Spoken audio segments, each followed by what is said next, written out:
கன்னி பெண்ணாகிய இஸ்ராயேலே. இது இயேசு கிறிஸ்துவுக்குள் பிரியமான என் சகோதர சகோதரிகளே, இந்த நிமிட நட்சத்திரத்துக்கு இயேசுவின் நாமத்தில் நான் உங்களை அன்போடு அழைக்கிறேன்.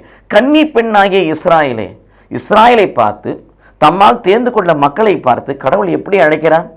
இறைவாக்கினர் வழியாக கன்னி பெண்ணே, கன்னித்தன்மை வாய்ந்த, பரிசுத்தம் நிறைந்த, தூய்மை நிறைந்த, இறைவார்த்தைக்கு அஞ்சி வாடுகிற, அவனுடைய வார்த்தைகளை கட்டளையை கடைபிடித்து வாழ இருக்கிற அந்த சமூகத்தை பார்த்து கன்னி பெண்ணாகிய இஸ்ராயல் என்று சொல்லுகிறார். ஆகவே ஒரு ஜனத்தை, ஒரு கூட்டத்தை, ஒரு இனத்தை, ஒரு மக்களை கடவுள் விரும்புகிறார் என்று சொன்னால் அந்த இனம், அந்த ஜனம், அந்த மக்கள், அந்த மாந்தர்கள் கன்னித்தன்மை உடையவர்களாக இருக்க வேண்டும். அவர்களோடு தான் ஆண்டவர் உறவை புதுப்பிக்கிறார். இரண்டாவது பார்க்கிறோம், அன்னை மரியாளை எப்படி தேர்ந்து கொண்டார்? கன்னித்தாயாக தேர்ந்து கொண்டார். தூதன் நாசரேத்தில் வாழ்ந்த ஒரு கன்னியிடத்தில் சென்று என்று வாசிக்கிறோம்.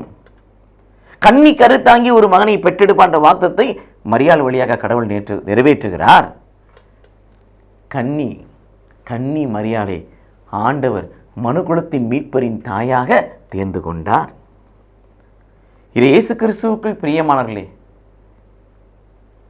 மத்தேயு நற்செய்தியில் வாசிக்கின்ற பொழுது நுண்மதி உடையவர்கள், நுண்மதி அற்றவர்கள் என்ற கன்னியர்களை பிரிக்கிறோம். அந்த நுண்மதியுடைய கன்னியர்கள் எப்படிலாம் இருந்தார்கள் என்று நாம் வாசிக்கிறோம் பிரியமானவர்களே. குறிப்பாக பரிசுத்தம் அவர்களுக்குள் இருந்தது. நுண்மதியுடையவர்களாக இருந்தார்கள்.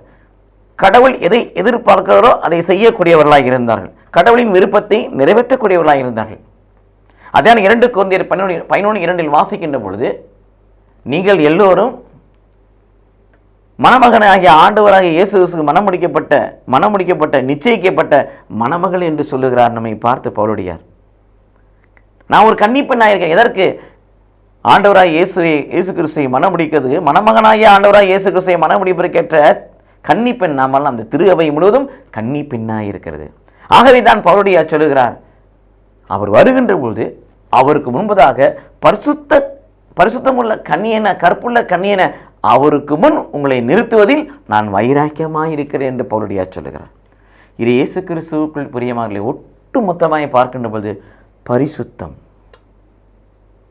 தூய்மை, நேர்மை, உண்மை, கடவுளுக்கு ஏற்ற செயல், கடவுள் விரும்புகிற வாழ்வு, கடவுளை பின்தொடர்கிற வாழ்வு, கடவுளுக்கு கீழ்ப்படுகிற வாழ்வு, கடவுளுடைய நாமம் மகிமை அடையும்படியாக நம்ம வாழ்க்கையின் ஒவ்வொரு அசைவுகளும் செயல்படும் என்று சொன்னால் அவர்கள் கன்னித்தன்மையுடையவர்கள்.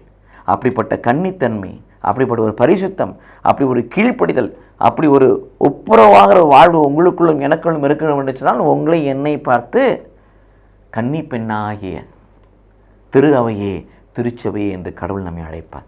அப்படி அழைப்பதற்கேற்ற வாழ்க்கை வாழ்வோம். கடவுள் நம்மை ஆசீர்வதிப்பாராக. ஆமீன்.